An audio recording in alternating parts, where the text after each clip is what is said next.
Good morning students, आप सभी का वेलकम है यूट्यूब ऑनलाइन क्लासेस पर। तो बच्चों, प्रीवियस लेक्चर में हम लोग डिस्कस कर रहे थे पेरियोडिक प्रॉपर्टीज ऑफ एलिमेंट्स, जिसके अंदर हमने S block, P block, D block and F block, इनको हमने शॉर्ट ट्रिक से लर्न भी किया। आई होप आप लोगों ने पेरियोडिक टेबल की प्रैक्टिस कर ली होगी।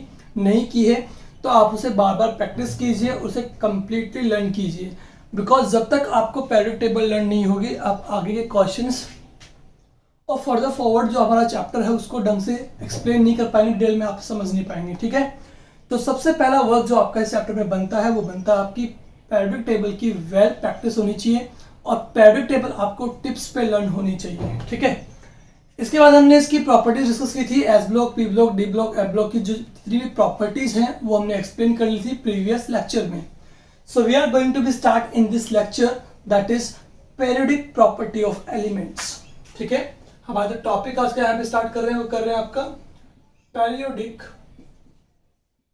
Properties of elements.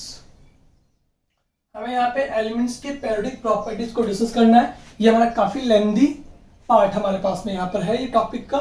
तो बात करते हैं अगर पेरियोडिक प्रॉपर्टीज की एलिमेंट्स की, तो आपके पास में 4 टाइप्स की पेरियोडिक प्रॉपर्टीज होती हैं। देखेंगे, there are 4 types of periodic properties of elements. ठीक है, जितने भी हमारे पास पेरियोडिक टेबल में एलिमेंट्स हैं उनके हमें 4 टाइप्स की पेरियोडिक प्रॉपर्टीज को डिस्कस करना है। That is number 1, ionisation energy. Ionisation energy, या इसे हम कहेंगे आयोनाइजेशन पोटेंशियल। ठीक है, या तो हम इसे कहेंगे ionisation energy, either ionisation potential. दोनों में एक बहुत छोटा सा स्मॉल सा डिफरेंस होता है, वो आपको हम लेटर ऑन डिस्कस करेंगे जब हम टॉपिक को स्टार्ट करेंगे। Number 2 property is electron gain enthalpy और इलेक्ट्रॉन एफिनिटी। ये हमारे पास सेकंड प्रॉपर्टी होगी एलिमेंट्स की। Number 3 is electron negativity.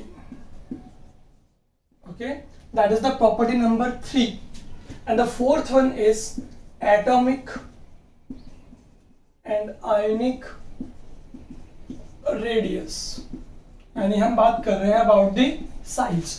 तो दे आर टोटल 4 प्रॉपर्टीज जो हमें डिस्कस करनी है हमारे पेरियोडिक एलिमेंट्स के लिए। Ionisation energy, electron gain enthalpy, electron negativity and atomic and ionic size. ठीक है, तो इन 4 प्रॉपर्टीज में से let us start with first one, that is ionisation energy और आयोनाइजेशन पोटेंशियल। हम फर्स्ट प्रॉपर्टी यहाँ पे स्टार्ट कर रहे हैं, वो हमारी है ionisation energy and ionisation potential.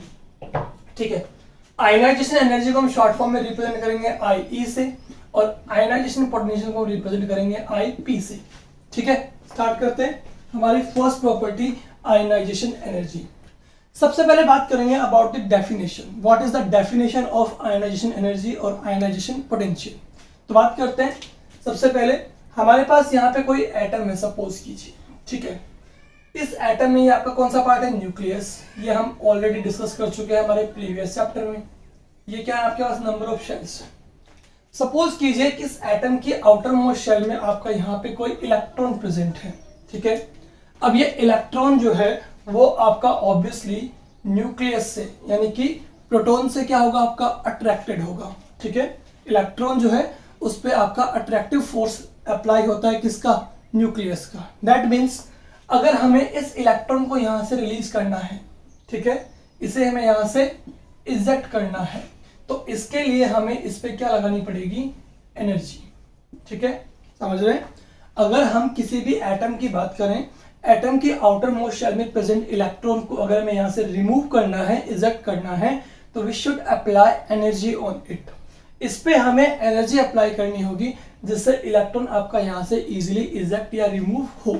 ठीक है, तो क्या कह रहे हैं, वो एनर्जी, ठीक है, किसी एटम की आउटर मोस्ट शेल में प्रेजेंट इलेक्ट्रॉन्स को रिलीज करने के लिए जो मिनिमम अमाउंट ऑफ एनर्जी हमें रिक्वायर्ड होता है, उस एनर्जी को हम क्या कहते हैं? Ionisation energy.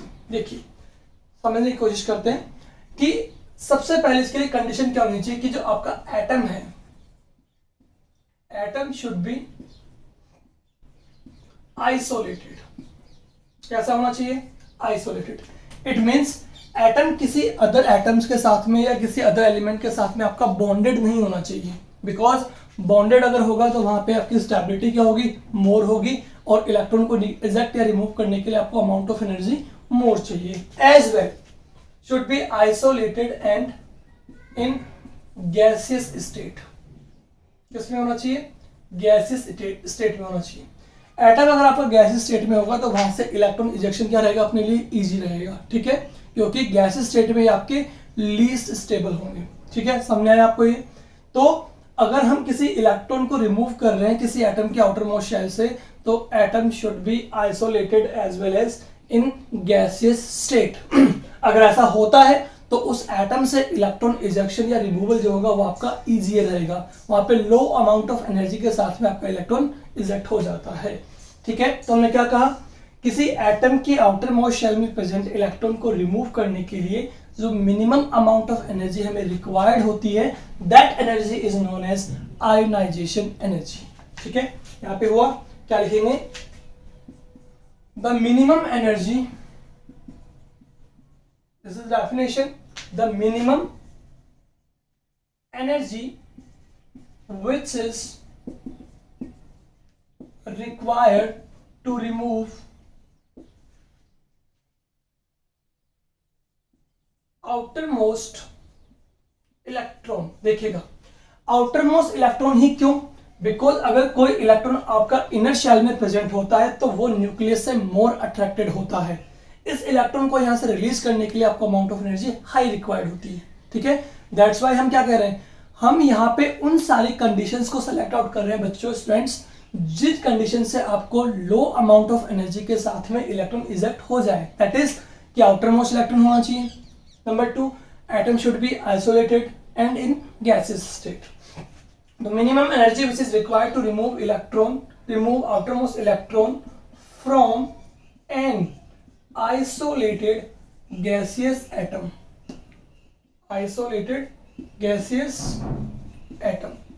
known as ionization energy,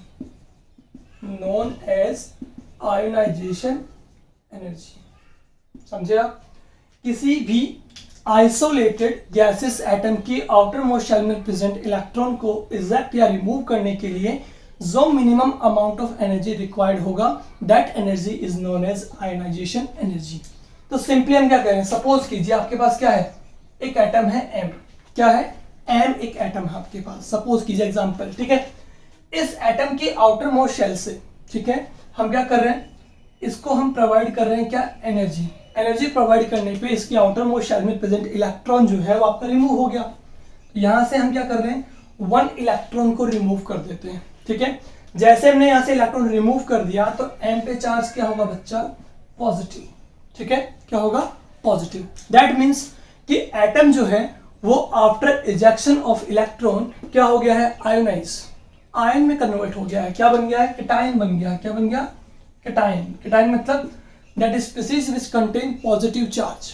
ठीक है, तो आफ्टर इजेक्शन और remove electron and isolated gases atom जो है वो आपका न्यूट्रल जो है अभी वो किस में चेंज हुआ? आपका आयन में। समझे आप? आयनाइजेशन मीन्स किसी न्यूट्रल एटम को आयन में कन्वर्ट करने के लिए जो minimum amount of energy required होगा वो होगा आपका आयनाइजेशन एनर्जी। दैट मीन्स हम किसी एटम से अगर इलेक्ट्रॉन को इजेक्ट कर रहे हैं विथ एक सर्टेन अमाउंट ऑफ एनर्जी के साथ, तो वहां पर आपका वो क्या हो रहा है? आयन में कन्वर्ट हो रहा है। That is ionization energy. तो बिल्कुल परफेक्टली क्लियर हुआ आपको कि what is the definition of ionization energy. ठीक है, समझ गए? कंडीशन समझ में आया कि एटम की आउटर मोस्ट शेल से इलेक्ट्रॉन रिलीज कर रहे हैं, atom should be isolated and obviously in gases state. ठीक है, तो यहां से फटाफट से लीजिए स्क्रीनशॉट। इसके बाद हम कंटिन्यू करते हैं इसके फैक्टर्स अफेक्टिंग और डिफरेंट आयनाइजेशन एनर्जीज को। देखिएगा, ठीक है, चलिए स्क्रीनशॉट आपने ले लिया होगा। अब देखते हैं फटाफट से क्या आपके पास में होती है आयनाइजेशन एनर्जीज के डिफरेंट फॉर्म्स। देखिए, फर्स्ट ऑफ ऑल हमारे पास सपोज कीजिए कोई आइटम है आपके पास में M, ठीक है। इससे हमने क्या किया, इलेक्ट्रॉन इजेक्शन किया। जैसे हमने यहां से इलेक्ट्रॉन इजेक्शन किया with low amount of energy, तो हमारे पास चार्ज क्या आएगा, पॉजिटिव M प्लस। इसे हम कह रहे हैं फर्स्ट IP। क्या कह रहे हैं, फर्स्ट आयनाइजेशन एनर्जी या फर्स्ट आयनाइजेशन पोटेंशियल। समझने की ट्राई करते हैं कि अगर हम किसी न्यूट्रल एटम से फर्स्ट इलेक्ट्रॉन को रिमूव कर रहे हैं तो उसके लिए जो अमाउंट ऑफ एनर्जी हमें रिक्वायर्ड होगा वो होगा आपका first ionization energy, because the energy which is required for ejection of first electron is known as first ionization energy, ठीक है। अब सेम चीज यहां पे करते हैं कि M प्लस हमारे पास जो बन रहा है, ठीक है, उसमें से आपको सेकेंड इलेक्ट्रॉन को रिमूव करना है, ठीक है। मैं यहाँ पे आपको एक्सप्लेन कर रहा हूँ, देखिए ध्यान से। सपोज कीजिए इस आउटर मोस्ट शेल में आपके पास में 2, 3, 4 and so on electrons present हैं, ठीक है। चलिए स्टार्ट करते हैं, मैं आपको समझाता हूँ कि सपोज कीजिए आपके पास में क्या है।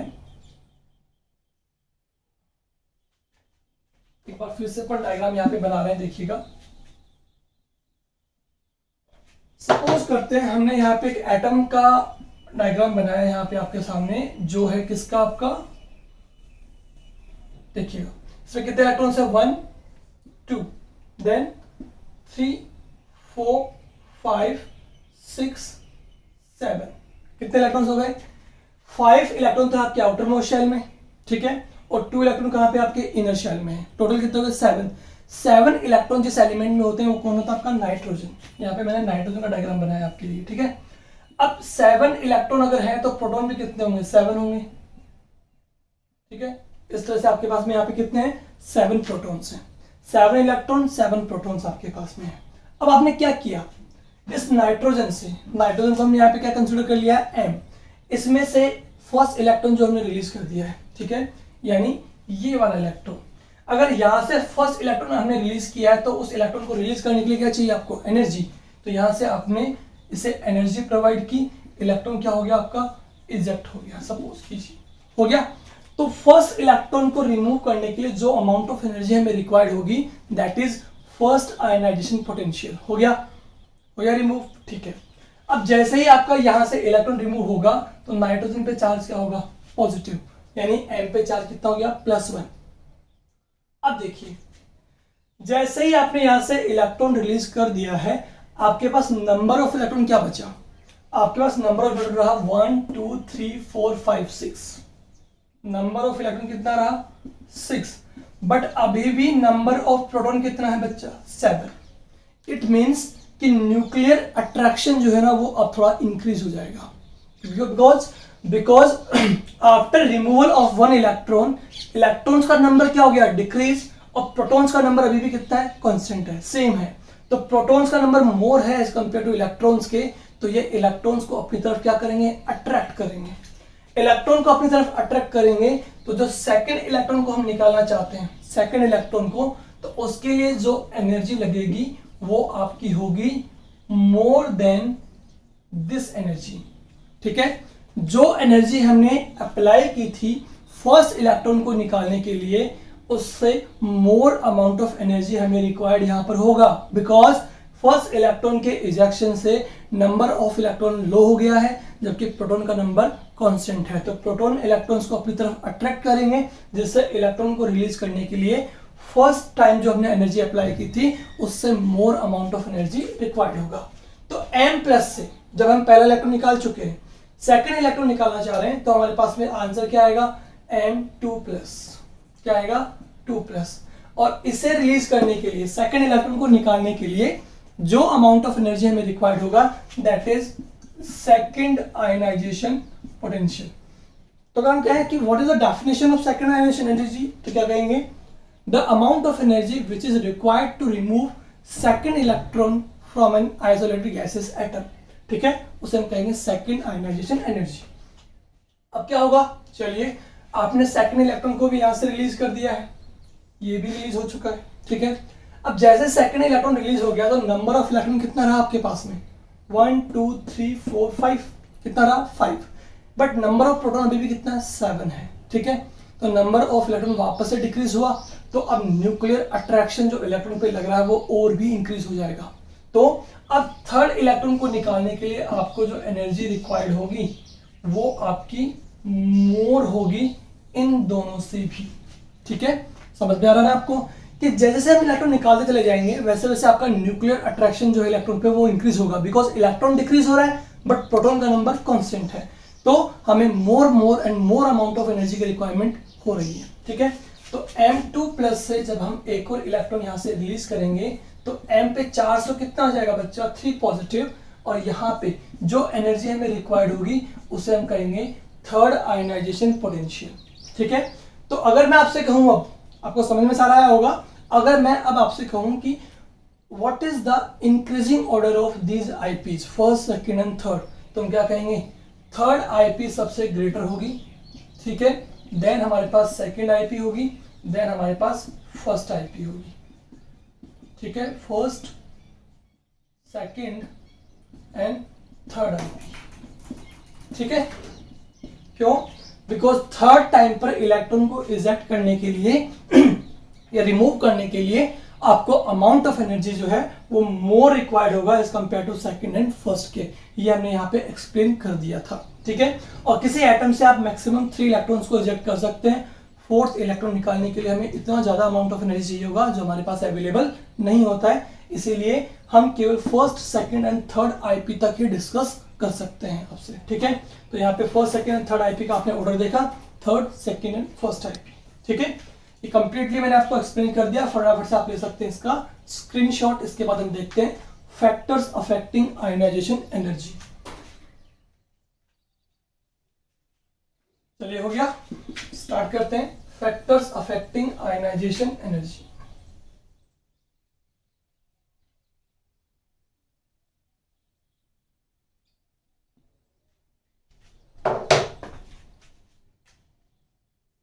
Next topic, factors affecting ionization energy, ठीक है।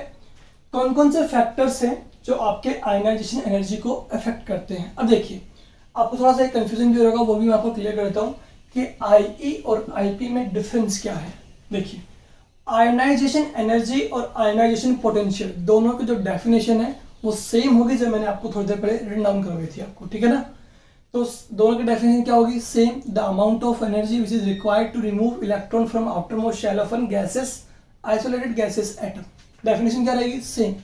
बट जब हम आईपी टर्म को यूज करते हैं तो जो एनर्जी है ना, ठीक है, उसे आप मेजर्ड करते हैं इन इलेक्ट्रॉन वोल्ट पर एटम, ठीक है।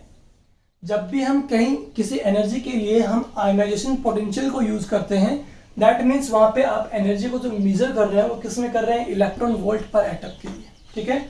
और सेम चीज जब आप अप्लाई करते हैं किसके लिए, आयनाइजेशन एनर्जी, वहां पे जहां पे आप आयनाइजेशन एनर्जी टर्म यूज कर रहे हैं, इट मीन्स वहां पे आप जो एनर्जी मेजर कर रहे हैं वो कर रहे हैं किलो जूल पर मोल में, ठीक है ना। This is for IP and this is for IE, ठीक है। आयनाइजेशन एनर्जी के लिए आप जो एनर्जी मेजरमेंट करते हैं वो किसमें करेंगे, किलो जूल पर मोल में, और आईपी के लिए जो मेजरमेंट होगा वो होगा आपका इलेक्ट्रॉन वोल्ट पर एटम में, ठीक है। That is the only small difference between IP and IE, otherwise definition क्या होगी आपकी, सिमिलर होगी, ठीक है। चलिए देखते हैं कौन कौन से फैक्टर्स हैं जो आपको अफेक्ट करते हैं आयनाइजेशन एनर्जी को। That is number 1, number of shells, ठीक है। नंबर ऑफ शेल्स को हम n से रिप्रेजेंट करेंगे, किससे, n से, ठीक है। अब देखिएगा ध्यान से, यहाँ पे देख पा रहे हैं एटम, यहाँ पे आपके जो पास फर्स्ट शेल होगी वो कौन सी होगी आपकी, k शेल, जिसे बोल रहे हैं n इज इक्वल टू 1, ठीक है। ये हमने पढ़ा था एटॉमिक स्ट्रक्चर में। ये होगी k शेल, ये होगी m, इसके बाद जो होगी वो होगी आपकी n शेल होगी ना, ठीक है, KLMN, ठीक है। जैसे जैसे आपका नंबर ऑफ सेल इंक्रीज होगा, जैसे मान लीजिए एक इलेक्ट्रॉन आपका यहाँ प्रेजेंट है, एक यहाँ प्रेजेंट है, एक यहाँ है, एक यहाँ है, ठीक है। जैसे जैसे आपका नंबर ऑफ सेल इंक्रीज होगा वैसे वैसे आपका न्यूक्लियस से इलेक्ट्रॉन की डिस्टेंस जो है वो इंक्रीज होगी। चलिए मैं इसको वापस से बना देता हूँ एक बार आपके लिए। देखिए ये आपके पास क्या है, न्यूक्लियस, ये क्या आपके पास के शेल फर्स्ट जो n इज इक्वल टू 1 होगा, सेकंड कौन सी है l, थर्ड कौन सी है m, एंड द फोर्थ कौन सी है आपके पास में n शेल है। ठीक है, एक इलेक्ट्रॉन मान लीजिए इस सेल में प्रेजेंट है, यहाँ भी है, यहाँ भी है, यहाँ भी है। जैसे जैसे आपकी नंबर ऑफ शेल्स इंक्रीज हो रही है ना, वैसे वैसे इलेक्ट्रॉन का न्यूक्लियस से डिस्टेंस जो है ना वो इंक्रीज हो रहा है कि नहीं हो रहा। ठीक है, तो जैसे जैसे आपका डिस्टेंस इंक्रीज होगा यानी कि आपकी रेडियस इंक्रीज हो रही है। क्या हो रही है, रेडियस। वैसे वैसे इलेक्ट्रॉन का न्यूक्लियस से अट्रैक्शन जो है वो कम होगा, डिक्रीज होगा। देखिए जो इलेक्ट्रॉन बिल्कुल नियर बाय होता है न्यूक्लियस के, वो मोर अट्रैक्शन फील करेगा, force of attraction more feel करेगा। ये इलेक्ट्रॉन लो अट्रैक्शन फील करेगा, ये इलेक्ट्रॉन और भी लो और ये और भी लो। तो मतलब जैसे जैसे आपका नंबर ऑफ सेल्स इंक्रीज होता है वैसे वैसे आपका इलेक्ट्रॉन से न्यूक्लियस का अट्रैक्शन जो है वो वीक होगा। अब जितना इलेक्ट्रॉन आपका न्यूक्लियस से लो अट्रैक्ट होगा, यहां से इलेक्ट्रॉन को रिलीज करने के लिए आपको अमाउंट ऑफ एनर्जी की रिक्वायरमेंट भी लो होगी। ठीक है, अब देखिए मैं अगर आपसे ये कहूं कि इस इलेक्ट्रॉन के लिए, ठीक है, या इस इलेक्ट्रॉन के लिए, दोनों में से किस इलेक्ट्रॉन के लिए आपको हाई अमाउंट ऑफ एनर्जी की रिक्वायरमेंट होगी, तो आप कहेंगे सीधे से इसके लिए, बिकॉज ये इलेक्ट्रॉन आपका न्यूक्लियस से काफी नियर बाय है। It means this electron is highly attracted towards nuclear attraction force. ठीक है, that means for ejection of this electron we need higher amount of energy, and for this electron low, because ये outer most shell में present है, या electron का इसके साथ nuclear attraction क्या है, लो है। तो क्या कहेंगे कि जैसे जैसे आपका नंबर ऑफ शेल्स जो है ना वो इंक्रीज होगा, ठीक है, वैसे वैसे आपका न्यूक्लियर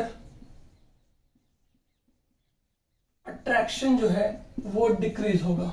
ठीक है, और जब न्यूक्लियर अट्रैक्शन डिक्रीज होगा तो आप कहेंगे कि आपकी जो आयनाइजेशन एनर्जी है वो क्या होगी, डिक्रीज होगी।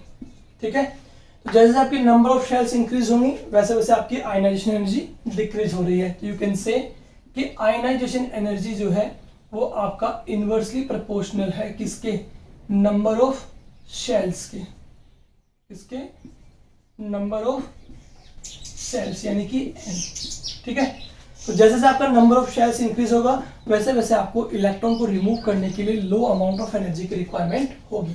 तो ये हमारा होगा फर्स्ट रिलेशन कि ionisation energy is inversely proportional to the number of shells. देखिएगा फैक्टर नंबर 2,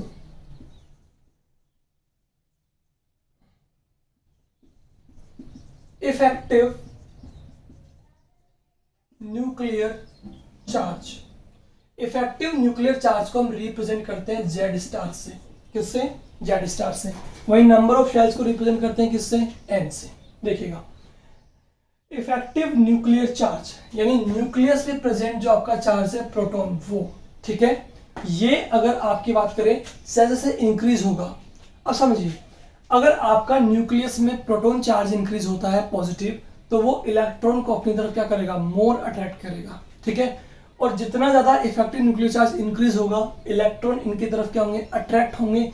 जितना ज्यादा इलेक्ट्रॉन इनकी तरफ अट्रैक्ट होगा उतना ज्यादा आपको एनर्जी की रिक्वायरमेंट होगी इलेक्ट्रॉन को रिलीज करने के लिए। दैट मीन्स कि जैसे जैसे आपका effective nuclear charge Z star increase होता है वैसे वैसे आपका आयनाइजेशन एनर्जी भी क्या होगा, इंक्रीज होगा। ठीक है, समझ में आया क्यों, बिकॉज जेड स्टार क्या है आपका effective nuclear charge. Nuclear charge मतलब न्यूक्लियस में प्रेजेंट चार्ज, और न्यूक्लियस में चार्ज कौन सा था आपका, प्रोटॉन होता है। तो जितना ज्यादा प्रोटॉन बढ़ेगा वैसे वैसे आपका इलेक्ट्रॉन को अपनी तरफ क्या करेगा, अट्रैक्ट करेगा। जितना अट्रैक्ट करेगा इलेक्ट्रॉन्स को अपनी तरफ उतना ही हमें अमाउंट ऑफ एनर्जी रिक्वायर्ड होगा इस इलेक्ट्रॉन को यहाँ से रिमूव करने के लिए। ठीक है, that means Z star increase होगा तो आयनाइजेशन एनर्जी भी इंक्रीज हो रही है। तो यू कैन से कि जेड स्टार जो है वो आपका डायरेक्टली प्रोपोर्शनल होगा आयनाइजेशन एनर्जी की। ठीक है, तो ये टोटल 2 फैक्टर्स हमने देखे कि नंबर ऑफ शेल्स अगर आपकी इंक्रीज होती हैं तो आपका आयनाइजेशन एनर्जी डिक्रीज होता है, और Z star effective nuclear charge अगर आपका इंक्रीज होता है तो आपकी आयनाइजेशन एनर्जी भी इंक्रीज होगी। अब अगर हम बात करते हैं इफेक्टिव न्यूक्लियर चार्ज की, ठीक है, तो ये आपका लेफ्ट से राइट जब हम मूव करते हैं पीरियोडिक टेबल में तो आपका इंक्रीज होता है, ठीक है। अब ये हमें कैसे पता लगे कि इफेक्टिव न्यूक्लियर चार्ज आपका इंक्रीज होगा या डिक्रीज होगा? तो इफेक्टिव न्यूक्लियर चार्ज को हम कैलकुलेट भी कर सकते हैं फॉर डिफरेंट एलिमेंट्स के लिए, ठीक है। और इसे कैलकुलेट कैसे करते हैं वो हम यहाँ पर सीख लेते हैं एक बार, ठीक है। चलिए फटाफट से मैं इसको रफ कर रहा हूँ, ठीक है। चलिए मैं इफेक्टिव न्यूक्लियर चार्ज आपको कैलकुलेट करना सिखाऊंगा, उससे पहले मैं आपको थर्ड फैक्टर करवा देता हूँ ताकि अपना फैक्टर फैक्टिंग जो है वो कंप्लीट यहाँ पर हो जाए। चलिए हो गया।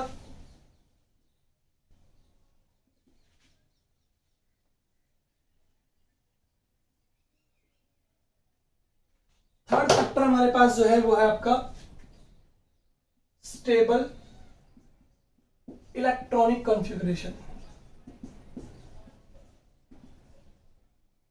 ठीक है। स्टेबल इलेक्ट्रॉनिक कॉन्फ़िगरेशन का मतलब ये हुआ कि हमारे पास कोई भी ऐसा ऑर्बिटल हो, ठीक है, जो कैसा आपका फुल फिल्ड है, ठीक है। सपोज कीजिए हमारे पास कोई पी ऑर्बिटल है, ठीक है, इसमें मैक्सिमम इलेक्ट्रॉन हम कितना फिल कर सकते हैं? 6, और 6 के 6 इलेक्ट्रॉन अगर इसमें क्या है आपके फील्ड है, ठीक है, दैट मीन्स ये ऑर्बिटल जो है इसका इलेक्ट्रॉनिक कॉन्फ़िगरेशन कैसा है? फुल फिल्ड है। कैसा है? Full field. और जब इलेक्ट्रॉनिक कॉन्फ़िगरेशन किसी का फुल फिल्ड होता है दैट मीन्स उसे ना तो इलेक्ट्रॉन डोनेट करना होता है ना ही इलेक्ट्रॉन एक्सेप्ट करना होता है, बिकॉज ये ऑलरेडी क्या है? फुल फिल्ड है, स्टेबल है, ठीक है। इसका मतलब जिनका इलेक्ट्रॉनिक कॉन्फ़िगरेशन फुल फिल्ड होगा, ठीक है, वो होंगे आपके हाईली स्टेबल। क्या होंगे? Highly stable. और जो आपके होते हैं हाईली स्टेबल ना, ठीक है, उनसे इलेक्ट्रॉन को रिमूव करने के लिए आपको high amount of energy required होता है, ठीक है। वहीं पे फिर सेकंड चेक करते हैं कि अगर आपके पास पी ऑर्बिटल है, इसमें आपने 3 इलेक्ट्रॉन्स फिल किए हैं। कितने? 3 इलेक्ट्रॉन्स, ठीक है, 1 2 3। टोटल कितने इलेक्ट्रॉन फिल कर सकते हैं? 6। 3 फिल किया, दैट मीन्स ये क्या है आपका? हाफ फिल्ड है। कैसा है? Half filled. Half field electron अगर होता है तो वहां भी इलेक्ट्रॉन को ऐड करने के लिए आपको हाई अमाउंट ऑफ एनर्जी और रिमूव करने के लिए भी हाई अमाउंट ऑफ एनर्जी चाहिए होता है। दैट मीन्स फुल फील्ड के बाद अगर आपका कोई इलेक्ट्रॉनिक कॉन्फ़िगरेशन स्टेबल होता है तो वो होता है आपका हाफ फील्ड, ठीक है। बट अगर हाफ फील्ड और फुल फील्ड की बात की जाए तो फुल फील्ड जो है वो आपका मोर स्टेबल होगा, ठीक है, क्योंकि तो कंप्लीटली फिल हो गया ना, तो इसको इलेक्ट्रॉन की नीड ही नहीं है, ना इसे इलेक्ट्रॉन डोनेट करना है, ठीक है, या फिर भी हो सकता है, ठीक है। तो सबसे मोर स्टेबल हुआ फुल फील्ड, देन आपका हुआ हाफ फील्ड, देन आपका होता है according to number of unpaired electrons, unpaired electron, ठीक है। तो यहां पर हम कहेंगे कि जिन भी ऑर्बिटल्स का इलेक्ट्रॉनिक कॉन्फ़िगरेशन फुलफिल्ड होता है, लाइक नोबल गैसेस, बताया था मैं आपको, जितने भी 18 ग्रुप के एलिमेंट्स होती हैं नोबल गैसेस, उनका इलेक्ट्रॉनिक कॉन्फ़िगरेशन फुलफिल होता है, उनमें पी में 6 इलेक्ट्रॉन्स होते हैं, तो मान के चलिए उनकी आयोनाइजेशन एनर्जी बहुत हाई होती है, ठीक है, समझ रहे हो। तो जिनका इलेक्ट्रॉनिक कॉन्फ़िगरेशन फुलफिल्ड होगा वो हाईली स्टेबल होंगे, तो उनसे इलेक्ट्रॉन को रिमूव करने के लिए high amount of energy required होगा, देन आपका हाफ फील्ड, देन आपका अकॉर्डिंग टू अनपेयर्ड इलेक्ट्रॉन। ये चीज हमें फॉलो करनी पड़ेगी जब हम बहुत सारे एलिमेंट्स के अंदर आयोनाइजेशन एनर्जी का ऑर्डर कैलकुलेट करने जाएंगे, ठीक है, अभी नहीं, नेक्स्ट लेक्चर में जब भी जाएंगे, ठीक है। फिलहाल के लिए इस लेक्चर में हम क्या सीखेंगे कि इफेक्टिव न्यूक्लियर चार्ज को हम कैलकुलेट कैसे करेंगे, ठीक है। फटाफट से स्क्रीनशॉट ले लीजिएगा इसका। चलिए सीखते हैं calculation of effective nuclear charge. यहां तक हमने जो पढ़ा है वो क्या पढ़ा है? आयोनाइजेशन एनर्जी के डिफरेंट फॉर्म्स पढ़ी हैं, उसकी डेफिनेशन पढ़ी है, ठीक है, उसके फैक्टर्स अफेक्टिंग को हमने डिस्कस कर लिया है यहाँ पर, ठीक है। इसके जो ट्रेंड्स हैं उनको हम नेक्स्ट लेक्चर में डिस्कस करेंगे, उससे पहले हम ये सीखना चाहिए कि इफेक्टिव न्यूक्लियर चार्ज हम कैसे कैलकुलेट करते हैं। लिखिएगा,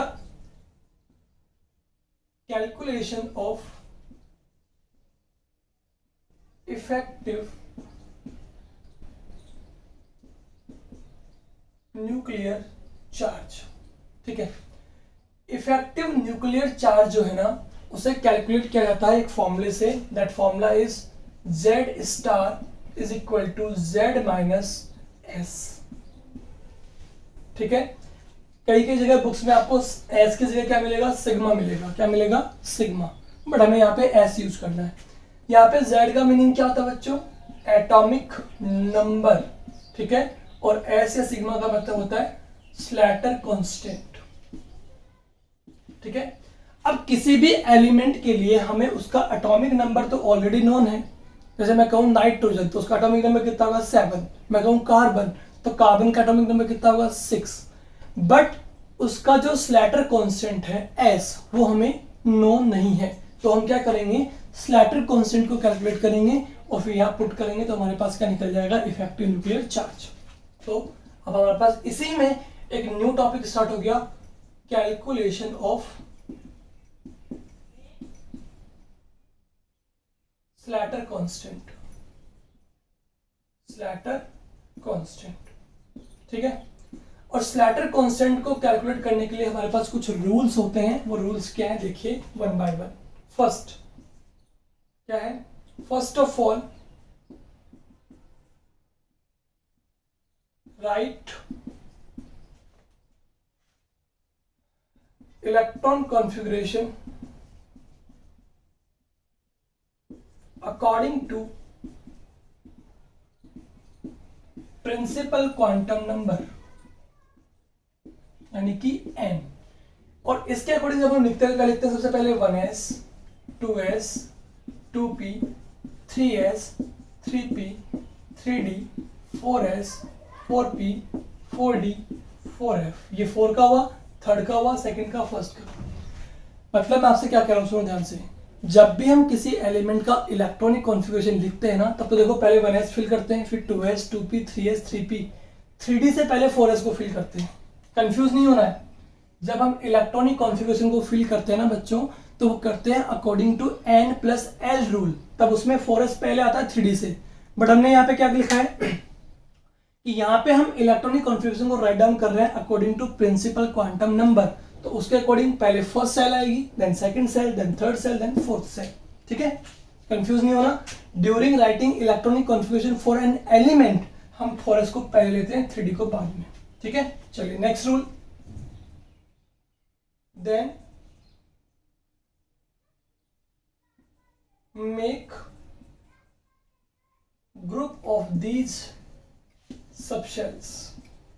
ठीक है, जहां पर S एंड P सबशेल्स को हमें एक ग्रुप में रिप्रेजेंट करना है फॉर सेम सेल्स। ठीक है, जिनका सेल नंबर सेम हो, यानी 2 हो, 3 हो, 4 हो, उनमें प्रेजेंट S और P सबशेल्स को हमें एक ग्रुप में लेना है। ठीक है, और D और F को हमें लेना है इंडिविजुअल। ठीक है, कैसे देखिए, सबसे पहले 1s होगा आपके पास, तो 1s को हम लेंगे सिंगल में, क्योंकि फर्स्ट शेल के अंदर आपकी एक ही सबशेल होती है, दैट इज 1s। इसमें 2s और 2p हैं, दोनों को एक में लेंगे, 2s एंड 2p। इस तरह से हम ग्रुपिंग बनाएंगे। s और p सबशेल को एक ही ग्रुप में लेंगे, बट वो किसकी होनी चाहिए, सेम सेल की होनी चाहिए, यानी सेकंड सेल की है।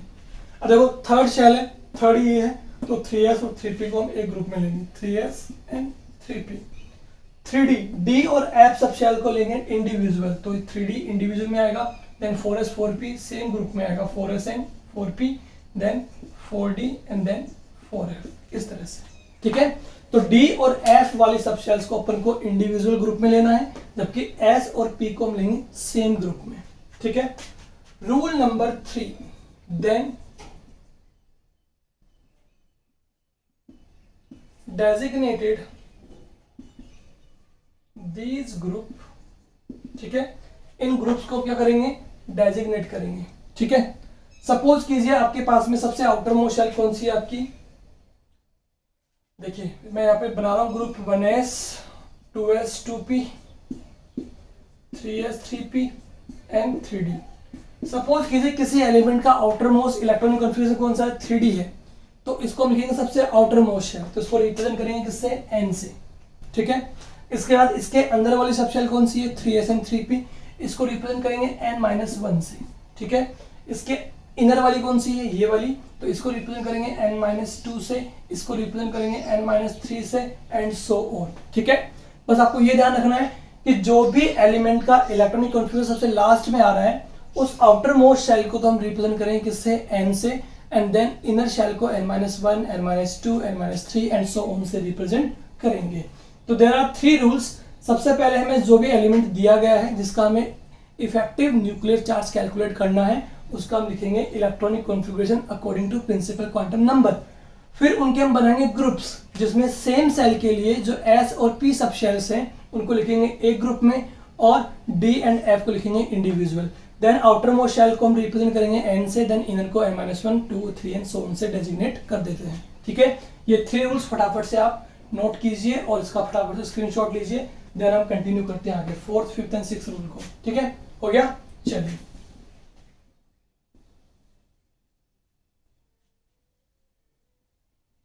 रूल नंबर 4 क्या है फिर आपका? देन इलेक्ट्रॉन्स प्रेजेंट इन सब shells contribute in calculation of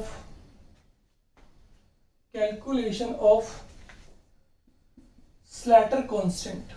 जब हम स्लैटर कांस्टेंट को कैलकुलेट करते हैं तो हर शेल में प्रेजेंट इलेक्ट्रॉन जो होता है वो अपना कंट्रीब्यूट देगा।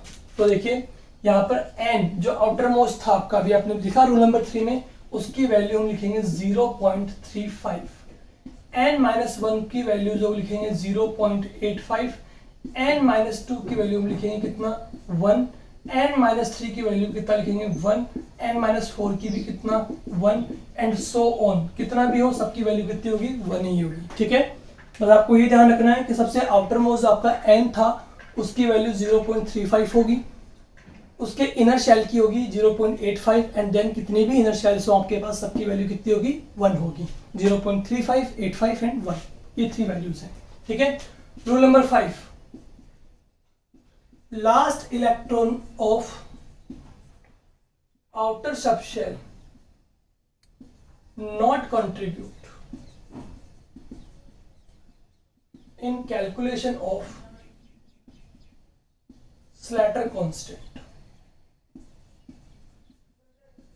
ठीक है, जो भी आपका सबसे लास्ट सबशेल होगा उसके अंदर जो लास्ट इलेक्ट्रॉन होगा वो आपका कंट्रीब्यूट नहीं करता है इन कैलकुलेशन ऑफ स्लैटर कांस्टेंट। ठीक है, तो ये हमें यहाँ पे टोटल रूल कितने हो गए 5।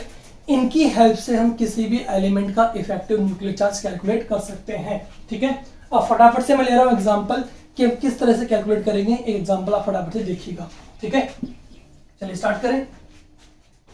इनकी वैल्यूज मैं यहाँ पे लिखता हूँ। 4th के लिए n की वैल्यू 0.35 थी, n-1 की 0.85, n-2 की कितनी है 1। ठीक है ना, और इसके बाद सबकी वैल्यू 1 ही होगी। चलिए स्टार्ट करें। चलिए सबसे पहले हम काउंट करते हैं बोरोन के लिए। किसके लिए? बोरोन के लिए। यहाँ पे एग्जांपल ले रहा हूं मैं, बोरोन। ठीक है, बोरोन का एटॉमिक नंबर कितना होगा बच्चों 5। ठीक है, सबसे पहले इलेक्ट्रॉन फिल करेंगे। सबसे पहले किसमें होगा 1s में, 1s2। फिर किसमें होगा 2s2। फिर किसमें होगा 3s। 3s भी कितना आएगा आपके पास में 1 इलेक्ट्रॉन आएगा। ठीक है, सॉरी 2p1। ठीक है, टोटल 5 इलेक्ट्रॉन्स हैं। पहले किया 1s में 2 electron, then 2s2, then 2p1। ठीक है, मैं क्या कह रहा हूं, स्लैटर कांस्टेंट की कैलकुलेशन में जब भी हम इलेक्ट्रॉनिक कॉन्फ़िगरेशन लिखेंगे एलिमेंट का तो वो लिखेंगे according to principal quantum number, यानी according to number of shells. पहले first, then second, then third, then fourth. ठीक है, और जो हम रियल वाला इलेक्ट्रॉनिक कॉन्फ़िगरेशन लिखते हैं वो लिखते हैं अकॉर्डिंग टू n+l रूल। दोनों में डिफरेंस है बच्चों, ध्यान रखिएगा। ठीक है, टोटल हो गया अपना। अब बताइए, अब सबसे पहले हम क्या करेंगे, रूल नंबर 2 अप्लाई करेंगे। इसके ग्रुप्स बनाएंगे। ग्रुप कैसे बनेगा? ठीक है, पहले बनेगा 1s2 और 2s और 2p आपके एक ही ग्रुप में आएंगे, 2s2 2p1।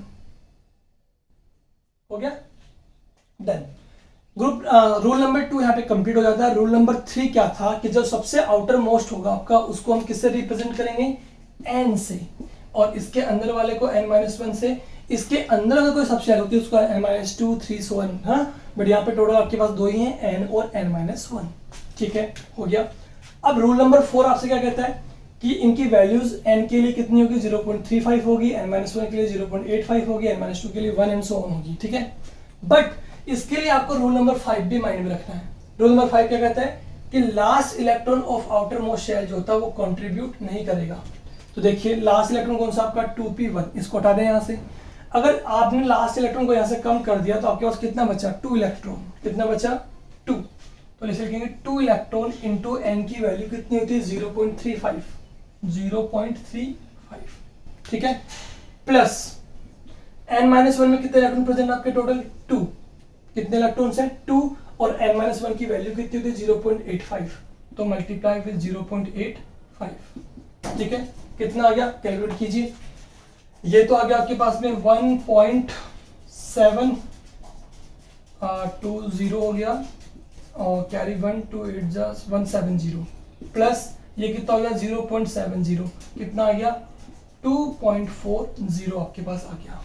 तो ये 2.40 क्या है आपके पास में, स्लैटर कांस्टेंट आया है S, ठीक है। हमें क्या निकालना है, हमें Z स्टार निकालना है, तो Z स्टार कितना हो जाएगा, Z star is equal to Z minus S होता है, Z star is equal to Z की वैल्यू कितनी है बोरोन के लिए 5 माइनस 2.40, कितना जाएगा, ये आपके पास आ जाएगा 2.60, कितना जाएगा 2.60, ठीक है, that is effective nuclear charge for boron, ठीक है। चलिए अब बोरोन का यहाँ पे हमने कैलकुलेट कर लिया है, अब बोरोन के बाद हम यहाँ पे कैलकुलेट करने जा रहे हैं किसका, कार्बन का, देखिएगा, ठीक है, यहाँ पे हमने बोरोन का काउंट किया, अब कैलकुलेट करेंगे किसका, कार्बन का। कार्बन का टर्म में कितना होता है 6, लिखेंगे 1s2 2s2 2p2, ग्रुप बनाएंगे 1s2 2s2 2p2 का एक ग्रुप बन जाएगा, ठीक है। अब इसको हम रिप्रेजेंट किससे करेंगे, n से, इसको n-1 से।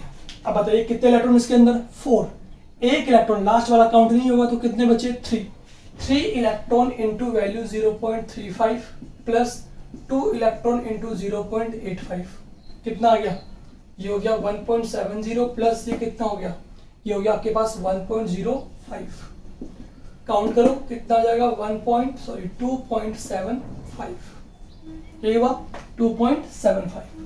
अब कार्बन का एटॉमिक नंबर कितना है, Z star is equal to Z minus S, तो Z star is equal to Z कितना है 6 माइनस 2.75, आंसर कितना आ गया, आंसर हमारे पास हो गया 3.25, कितना हो गया 3.25। इसका मतलब बोरोन की वैल्यू 2.60 थी, कार्बन की कितनी है 3.25 है।